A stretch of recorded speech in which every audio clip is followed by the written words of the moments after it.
नमस्कार दोस्तों, स्वागत है आपका एक बार फिर से आपके अपने YouTube चैनल कंपटीशन प्रिपरेशन पे। आई होप आप सारे बहुत अच्छे होंगे और अच्छे से पढ़ाई स्टार्ट करने वाले होंगे। क्योंकि आपका एग्जाम हो गया है, आपके आंसर की भी आ चुकी है। आंसर की में बहुत तकलीफ हुई, बट आंसर की देखने के बाद मैंने एनालिसिस फॉर्म एक भरवाया और उसमें 8040 लोगों का डेटा आया। ठीक है, आया था 8057 का। 17 लोगों का डेटा 200 बताओ, 7 लोग 200 में 200 अपने आप को डाल देते।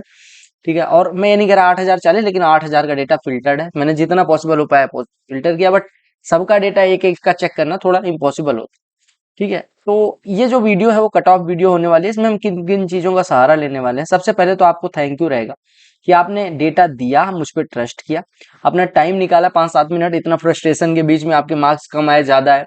दूसरी चीज, आप मुझ पर इतना ट्रस्ट करते हैं कि ये वीडियो का इतना डिमांड, ये वीडियो मुझे करना पड़ा। और आज भी ऑफिस था, थोड़ा ऑफिस में जब टाइम मिला तब मैंने किया, फिर उसके बाद आके तब से एनालिसिस करते करते ये सारी चीजें कैलकुलेट हो पाई हैं।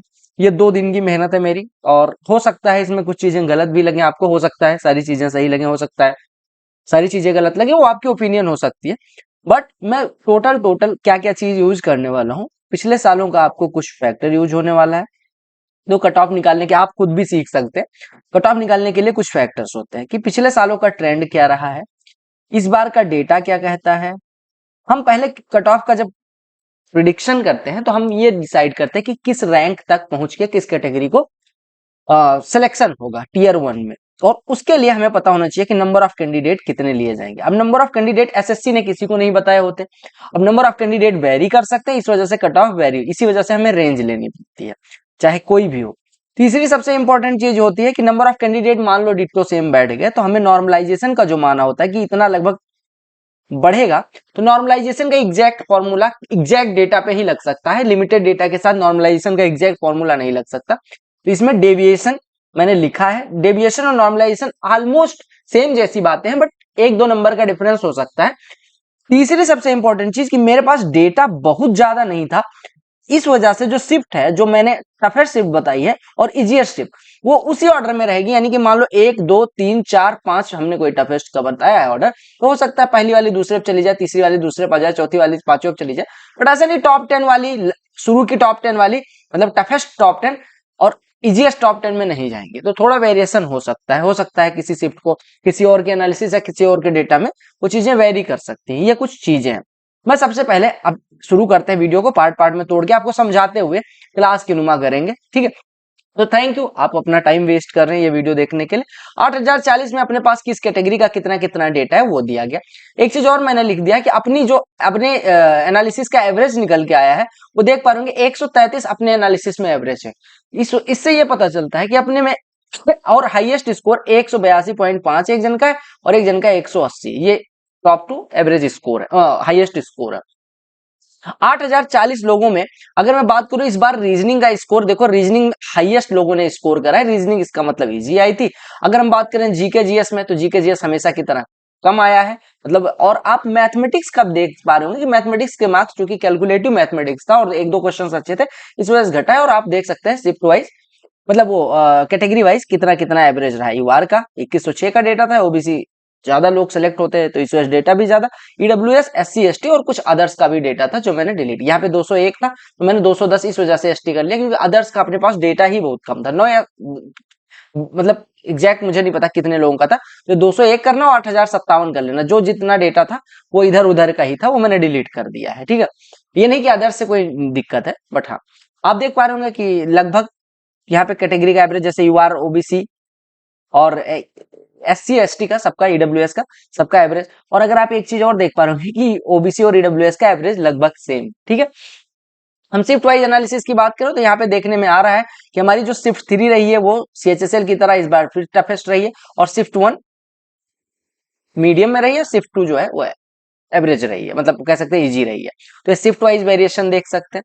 फिर अब हम आते हैं शिफ्ट वाइज एनालिसिस में, अपने शिफ्ट में किस शिफ्ट का कितना एवरेज रहा है। आपको देख पा रहे होंगे यहाँ पे 9th फर्स्ट शिफ्ट से लेके 9th शिफ्ट 2, 9th शिफ्ट 3 ऐसे करके आप एवरेज देख पा रहे होंगे 130.57, 131.82। और ये जब 8000 लोगों का डेटा है तब इतना एवरेज है।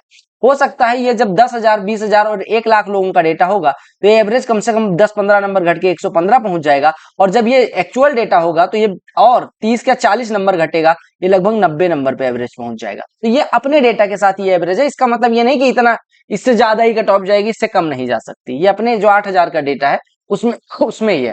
ठीक है, तो ये तो अपने डेटा की बातें हैं। आप देख सकते हैं कि अपने डेटा में क्या क्या चीजें रही हैं। मैथमेटिक्स कहाँ का टफेस्ट रहा है, इजीएस्ट कहाँ पे रहा है। अच्छा, मैथमेटिक्स के टफेस्ट होने की बात करें तो यहाँ पे देख पा रहे होंगे ये रीजनिंग है 41 है और यहाँ पे 39 है। ऐसे आप देख पा रहे होंगे कि 39 से कम कहीं पे आपको नहीं देखने। ऐसे अगर हम जीके की बात करें तो जीके का इजी देखो टफेस्ट 15 है, यहाँ पे 13 है। 13 से नीचे आपको कहीं देखने में नहीं आएगा, यानी टफेस्ट जीके यहाँ पे था। ऐसे हम बात करें मैथमेटिक्स में तो मैथमेटिक्स में इजीएस्ट आप देख पाओ, टफेस्ट सबकी बात करें तो यहाँ पे 32 है और 32 से नीचे शायद कहीं भी नहीं है, तो 32 ये इजीएस्ट है। और ऐसे हम बात करें इसकी इंग्लिश की तो इंग्लिश में देख सकते हैं इजीएस्ट जो सबसे टफेस्ट है उसकी बात पहले बाद में करेंगे। पहले देख लो इजीएस्ट 42.70 शिफ्ट का एवरेज स्कोर इजीएस्ट है और टफेस्ट में आपको मुझे लग रहा है यहाँ से। तो इंग्लिश थोड़ी सी कंपेरेटिवली इजी आ रही है। बाकी आप देख सकते हैं शिफ्ट वाइज एवरेज स्कोर ये अपने सर्वे का है। ठीक है, इससे ज्यादा परेशान ना होना। हो सकता है किसी शिफ्ट को टफ आपको मैं कह रहा हूँ कोई इसको चौथे नंबर पे इजीएस्ट मतलब टफेस्ट बता रहा हूँ, मैं पहले पे बता रहा हूँ, ये हो सकता है। ठीक है, अब हम बात कर लेते हैं कि जो मैंने दूसरा पार्ट कहा है कि मैंने जो जो चीजों का सहारा लिया। देखो मैंने सीजीएल 2023 का कट ऑफ है, 2022 का कट ऑफ है और अपनी कैलकुलेशन पे फोकस कर इसकी कट ऑफ का सहारा क्यों लिया। ये कट ऑफ मार्क से मुझे कोई मतलब नहीं था। ठीक है, ये कट ऑफ मार्क ये तो मैंने लिख दिया कि आपको ये लगे कि थोड़ी एक्सरसाइज हुई है, थोड़ा डेटा बड़ा दिखे। बाकी मुझे ये था कि जब वैकेंसी 8415 थी जो बाद में 7800 के अराउंड हो गई थी, तो हमारे नंबर ऑफ कैंडिडेट जो लिए गए थे लिस्ट 4 में वो 71,112 लिए गए थे, यानी कि लगभग 8.45 टाइम्स लिए गए थे। सिमिलरली अगर 37,409 वैकेंसी थी जब सीजीएल 2022 में, तो हमारे कितने कैंडिडेट लिए गए थे 3,60,432, जो कि 9.63 गुना।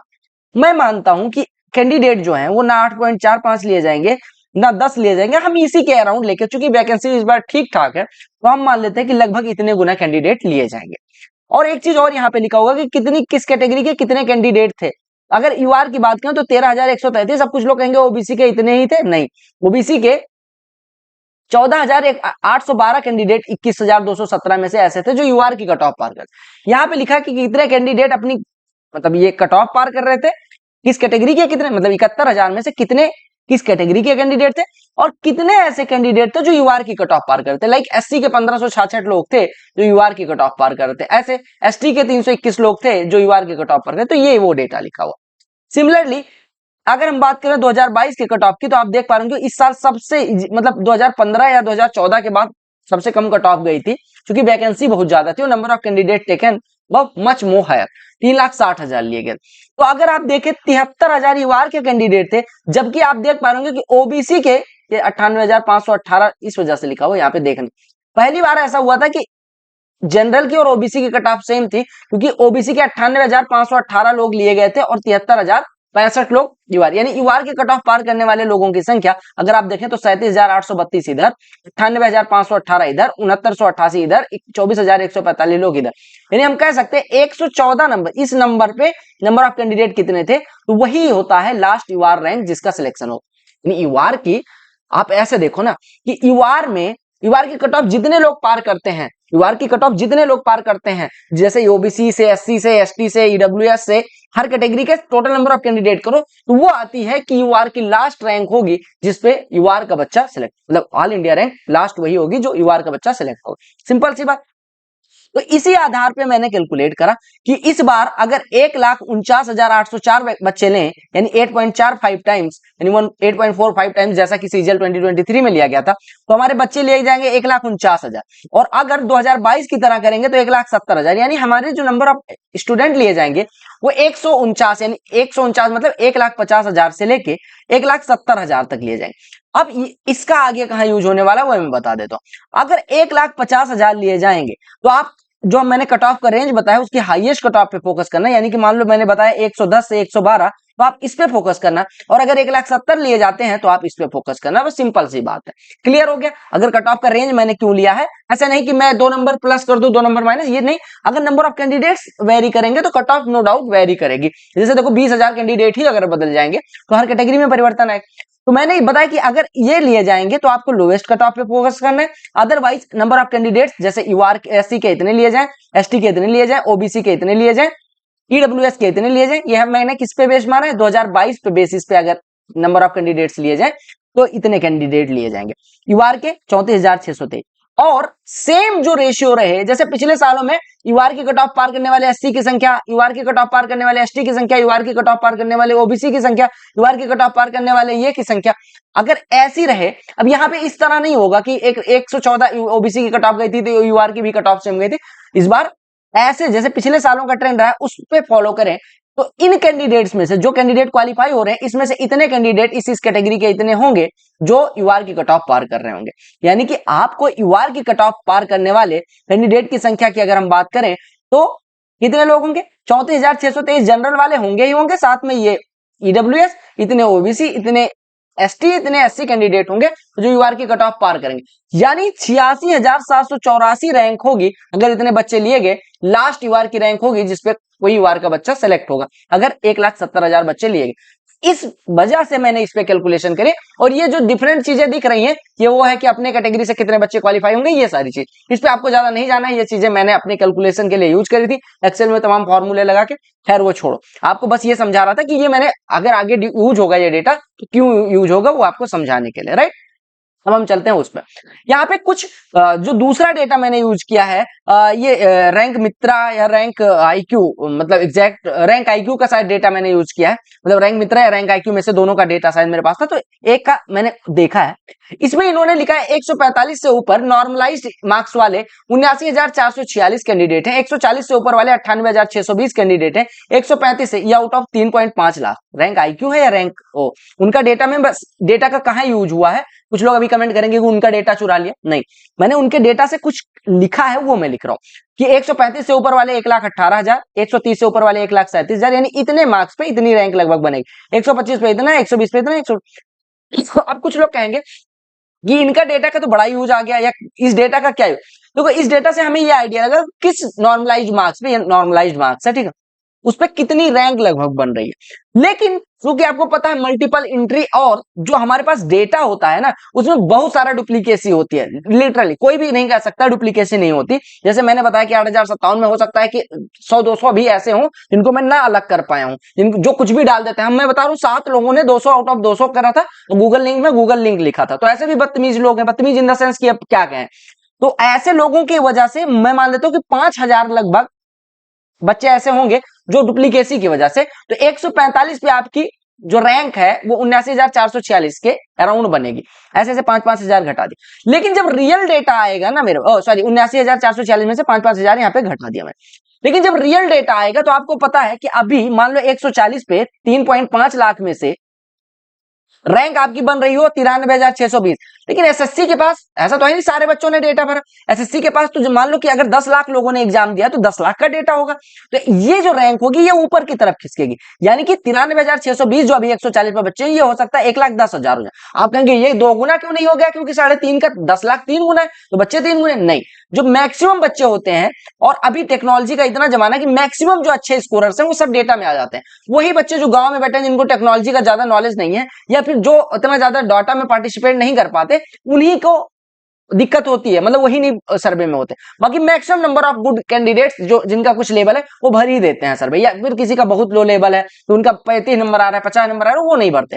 तो इस वजह से मैंने माना है कि जो आपका एक्चुअल होगा वो आप देख पा रहे होंगे कि 74,000 के बजाय ये मान लेते हैं 75 या 80,000 होगा। यानी कि अब 80,000 रैंक बनेगी आपकी लगभग 145 से ऊपर। तो हमने कहा कि 86 से 87,000 बच्चे लिए जाने हैं, तो हमारा जो रियल डेटा में आएगा वो 140 से 142 नंबर आएगा। क्योंकि हमें देखो मैं मान लेता हूँ 74,000 छोड़ो 78,000 मान लेते हैं, 78,000 बच्चे ऐसे हैं जो रियल डेटा में आए, या 80,000 मान लेते हैं। अब 80,000 से हमें 87,000 तक जाना है। 87,000 के लिए देखो 98,000 अगर हम जाएं तो 140 के करीब होगा, लेकिन हमें पहुंचना कितना 87,000। तो ये कैलकुलेशन करने के बाद जो डेटा प्लॉटिंग होता है वो करने के बाद हम पहुंचे कि 140 से 142 नंबर पे हमारे इतने बच्चे हो जाएंगे। ठीक है, ऐसे ओबीसी कैटेगरी के कैसे पहुंचे। अब आपको पता है कि यूआर से जो क्वालिफाई कर रहे हैं इस डेटा का कहां यूज हुआ, ये वाला कि कितने कैंडिडेट ओबीसी के ऐसे होंगे जो अपनी कैटेगरी की ही कट ऑफ पार करेंगे। यहाँ पे ये देखें, हमें पता है कि यूआर कैटेगरी के कुल कैंडिडेट हो गए। अब यूआर से जो पार करके उनको छोड़ो, यूआर से 14,093 रैंक नीचे ओबीसी वाले आएंगे तो ओबीसी का लास्ट ओबीसी का बच्चा सिलेक्ट होगा। ऐसे यूआर की कट ऑफ से 16,065 रैंक आएंगे तो हमारा एससी का ऐसा बच्चा होगा, एससी कैटेगरी की रैंक में 16,065 नीचे आएंगे तो वो एससी का बच्चा होगा लास्ट जो सिलेक्ट होगा। ऐसे एसटी कैटेगरी में 29,800 नीचे आएंगे, मतलब जनरल की कट ऑफ से 29,800 कैंडिडेट आएंगे। लेकिन अब आप इन किसी पर्टिकुलर के डेटा पे कैटेगरी वाइज रैंक पे ना जाना, उसमें क्या होगा कि रियल डेटा का जो पिक्चर होगा, एससी नंबर ऑफ कैंडिडेट जो अपीयर हुए हैं उनका संख्या वेरी करेगी। हो सकता है टॉप स्कोरर्स ज्यादा एससी हो सकता है टॉप स्कोरर ओबीसी का, ये सब चीजें मेरे काम की है, मैं समझाने के लिए बता रहा हूं। तो वो सब कैलकुलेशन करने के बाद ईडब्ल्यूएस की कट ऑफ इतनी दिखी, एसटी की इतनी, एससी की इतनी कट ऑफ दिखी, वो सब छोड़ो। पहले हम देख लेते हैं नॉर्मलाइजेशन की बात। जो डेविएशन हमारा आया है, जो टफेस्ट शिफ्ट मेरे एनालिसिस में निकल के आई है, टॉप 5 टफ शिफ्ट, तो अगर बात करें तो 17 शिफ्ट 3, 18 शिफ्ट 3, 12 शिफ्ट 3, 19 शिफ्ट 3 और 10 शिफ्ट 1, ये टफेस्ट शिफ्ट रही है। यहां से लेके ये एवरेज शिफ्ट रही है। और इजीएस्ट शिफ्ट की बात करें तो टॉप 10 इजीएस्ट शिफ्ट में मेरी ये आई है। हो सकता है मैंने जैसे कि शुरू में ही बताया कि ये शिफ्ट यहां आ जाए, मतलब यहां तक मीडियम तक आ सकते हैं, यानी कि जो यहां वाली शिफ्ट है 26, 27, 28, 29, 30 वाली, ये हो सकता है मीडियम में आ जाए और मीडियम वाली यहां खिसक के आ जाए। लेकिन अब ये नहीं हो सकता कि 34, 35, 36 उठ के टॉप 5 टफेस्ट में आ जाए। तो इस तरह का कुछ चीजें हैं। अब आप यहां पे देख पा रहे हो कि ये जो है ये रॉ स्कोर वाली कट ऑफ है। कुछ लोग अभी कमेंट करने लग जाएंगे भैया ये रॉ स्कोर था कि नॉर्मलाइज स्कोर। तो ये रॉ स्कोर आपका इस शिफ्ट में कितना होना चाहिए ताकि आपकी कट ऑफ क्लियर हो जाए, तो आप अपनी शिफ्ट का देख सकते हैं और आपकी शिफ्ट में आपका कैटेगरी का यानी यूआर का, ओबीसी का, ईडब्ल्यूएस का, एससी का, एसटी का कितना स्कोर चाहिए ताकि आप कट ऑफ क्लियर कर पाए, ये आप देख सकते हैं। यहाँ पे मैंने वो चीज लिख दिया, किसका मैथ सबसे टफ था ये देख सकते हैं, किसका किसका सबसे वो क्या कहते हैं रीजनिंग सबसे टफ था किसका, ऐसे देख सकते हैं। यहाँ पे सबसे टफ वो किसका था, जीके किसका था, मतलब ये अलग अलग चीजें, मैथ्स हो गया, जीके हो गया, रीजनिंग हो गया, इंग्लिश हो गया, वो आप देख सकते हैं और मार्क्स कितने थे। ये जो अपने शिफ्ट में मार्क्स आए हैं वो 121.84 ईजीएस्ट शिफ्ट का है, 143 यानी डेविएशन जो निकल के आया है वो टफेस्ट, हमेशा डेविएशन बराबर होता है टफेस्ट माइनस ईजीएस्ट, उसी पे और वही मार्क्स मैं इस शिफ्ट को फायदा दूंगा। ऐसे डेविएशन अगर मैं बात करूं इस शिफ्ट का, मान लो इस शिफ्ट का पूछा जाना है डेविएशन कितना है, तो इजीएस्ट में से इसको घटा देंगे, वही आपका डेविएशन लिखा हो, ठीक है। वो चीज छोड़ो, एक चीज और जान लो कि जो अपने पास डेटा है इससे जब ओरिजिनल डेटा मिलेगा तो 30 से 35 नंबर एवरेज कम होगा या 40 नंबर भी हो सकता है नंबर ऑफ कैंडिडेट्स, क्योंकि लो स्कोरर्स डेटा में आते नहीं है। और दूसरी चीज जिनका स्कोर 30 है, जो एवरेज को कम करते हैं सिलेक्शन एवरेज को, वो सारे कम ही पार्ट लेते हैं या उन तक पहुंचता ही नहीं है हमारा सर्वे। तो वो सारी चीजें इतनी हो जाएंगी, इन चीजों पे तो आपको विशेष फोकस नहीं करना है। आप देख सकते हैं आपकी शिफ्ट का कितना रहने वाला है, क्या क्या चीजें ये यहाँ पे दिख रहा होगा, आप एक बार स्क्रीनशॉट ले लेना, अपनी शिफ्ट का कैटेगरी का अपने हिसाब से देख लेना, ठीक है। ये देख लेना, ये आपके शिफ्ट का एवरेज नॉर्मलाइजेशन या डेविएशन हम कह सकते हैं, नॉर्मलाइजेशन नहीं है डेविएशन, मैं इस वजह से समझा दे रहा हूँ कि डेविएशन समथिंग अलग है, क्योंकि नॉर्मलाइजेशन में नंबर ऑफ टॉपर्स स्कोर्स, यानी कि इतने टॉपर्स, इतने ओवरऑल टॉपर्स, इतने आपके शिफ्ट के toppers, average score, toughest shift का एवरेज स्कोर, बहुत सारे फॉर्मूला, आप फॉर्मूला देखना है एसएससी ने रिलीज करा, उस पर मैं नहीं जाना चाहता, वो एक्चुअल डेटा के साथ ही हो सकता है, ठीक है। ये हो गया। अब हम आते हैं कि किस शिफ्ट का कट ऑफ कितना रहने वाला है, ये आप देखो, यहां से आप देखते हैं शिफ्ट वाइज कट ऑफ मैंने यहां लिख दी, 17 शिफ्ट 3 के लिए यूआर की कट ऑफ इतनी रहेगी, ये नॉर्मलाइज्ड है, ठीक है। फिर से मैं बता दे रहा हूं ये नॉर्मलाइज्ड कट ऑफ है, दिस वन इज नॉर्मलाइज्ड, ठीक है। जो भी मैं ये बात कर रहा हूं नॉर्मलाइज, ये जो एवरेज था ये वाला एवरेज ये रॉ एवरेज था, ठीक है, ये रॉ था, ये मेरा एवरेज रॉ था। अब कुछ लोग ये कहेंगे 130.57 कैसे आता है, तो उन अनपढ़ों को क्या बताऊं मैं कि 130.57 कैसे है। मैथमेटिक्स में एवरेज तो पता ही नहीं होगा कि 3 लोगों का एवरेज अगर 19 है और 4 लोगों का एवरेज 23 है तो सबका एवरेज इंटीजर नहीं होगा, समझ में आता ही होगा, ठीक है, वो छोड़ो। तो आप देख सकते हैं शिफ्ट वाइज कितना कितना किस किस शिफ्ट का कट ऑफ रहने वाला है। ये फिर से मैं बता रहा हूँ रॉ स्कोर आप अपनी शिफ्ट का देख सकते हैं कि इस कैटेगरी में पहला यूआर है, ओबीसी है, ईडब्ल्यूएस है, एससी है, एसटी है, ये सारी चीजें हो गई। अब हम देख लेना अपनी अपनी शिफ्ट का देख लेना, पहला यूआर है, फिर ओबीसी है, फिर एसटी, यानी ये देखो इजीएस्ट शिफ्ट में कट ऑफ कितनी रहेगी, यही कट ऑफ प्रिडिक्शन होती है, जो इजीएस्ट शिफ्ट में कट ऑफ है वो। अब इससे कट ऑफ 1-2 नंबर कम भी हो सकती है, कैसे, अगर मान लो नॉर्मलाइजेशन में इजीएस्ट शिफ्ट का घटाने लग जाए तो 142, 136, 134 ना रख के एक एक नंबर जितना घटा देंगे वो घट जाए। हालांकि घटाते बहुत कम है, रेयर केस में घटाते हैं, but rarest of the rare मान सकते हैं, बट आप ये मान लीजिएगा कि कट ऑफ इतनी ही रहेगी और सबका नंबर जितना जितना बढ़ना है, यहाँ पे मैंने बता दिया कि किस शिफ्ट में लगभग डेविएशन कितना है, नॉर्मलाइजेशन में समथिंग डिफरेंट आएगा, ये चीज हो गई। अब हम कट ऑफ वाले उस पर पहुंचा देते हैं, आपको जूम कर देते हैं, आप देख सकते हैं हमारी कट ऑफ प्रिडिक्शन क्या है, क्यों है वो भी मैंने बता दिया कि कितने बच्चे यूआर की जो कट ऑफ रहने वाली है 140 से 142, मैंने क्यों कहा है, मैंने एक चीज और बताया आपको, फिर से फोकस कर दे रहा हूं ताकि आप लोग देखिए ये 140 से 142 जाने के पीछे अगर 1,50,000 लिए गए तो आपकी ये वाली कट ऑफ रहने वाली। अगर 170 लिए गए तो ये वाली कट, यानी 170-75 लिए गए, ज्यादा बच्चे लिए जाएंगे। अब मान लो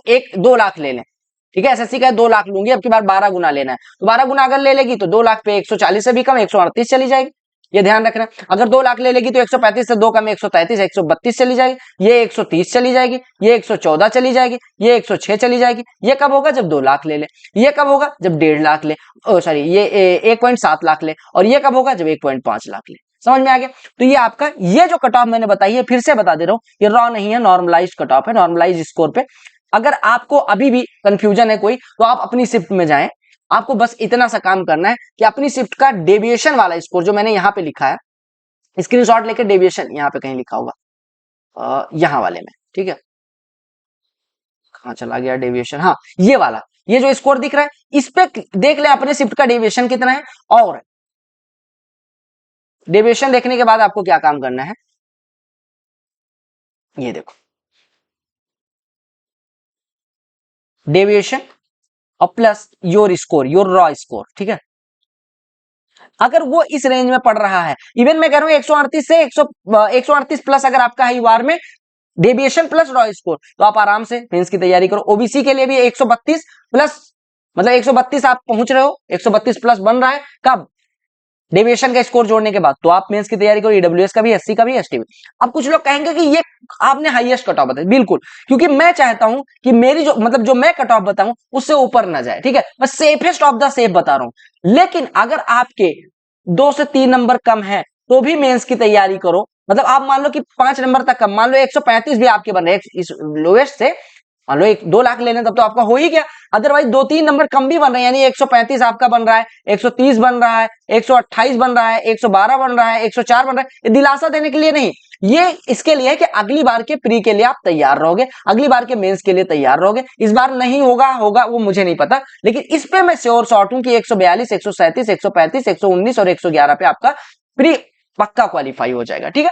तो ये थे मेरे इनपुट्स। आपको कैसा लगा, क्या लगा, कहां पे गलती लगी, कहां पे सही लगा, वो सारी राय आपको कमेंट सेक्शन में दे सकते हो। यू आर फील फ्री, कोई दिक्कत नहीं है। आपको जो सही लगता है, आपके ओपिनियन का मोस्ट वेलकम रहेगा। बाकी अपनी तरफ से जो एनालिसिस होनी थी हो गई। अब आएंगे हमारे मेंस के क्लासेस, और अभी जो 3 शिफ्ट का आपके सीजीएल 24 का मैंने सोल्यूशन करवा दिया है, बाकी की 33 शिफ्ट का भी सोल्यूशन 5, 7, 10 दिन में मैं करवा दूंगा, जैसे एक बार ऑफिस से रिलैक्स होके। और मेंस की क्लासेस भी हमारी चल रही हैं, पहली क्लास आ चुकी है, 2 क्लास का लेट हो चुका है इस वजह से, क्योंकि अभी बीच में आंसर की एक दिन आ गई थी, अल्टरनेट डे पे चल रही है। तो उसका भी लिंक यहाँ पे चैनल पे क्लिक करके सब्सक्राइब कर लेना। आपको यहाँ पे मेंस की क्लास की लिंक और सीजीएल 2024 और डिफरेंट एग्जाम का सोल्यूशन मिल जाएगा। टेलीग्राम पे पीडीएफ भी मैं डाल देता हूँ, टेलीग्राम चैनल ज्वाइन कर लेना। और मेंस का ग्रुप भी ऑलरेडी अवेलेबल है, डू चेक इट आउट। बाकी मेंस स्ट्रेटजी वगैरह आपको भी इसी चैनल पे मिल जाएगी। मिलते हैं अगली वीडियो में, तब तक के लिए bye bye, take care, love you all the very best, वंदे मातरम एंड जय हिंद। कट ऑफ वीडियोज में आप या कट ऑफ हमारा कोई सर्वे अब नहीं आएगा, हमारा हो गया, इसी पे खत्म करते हैं।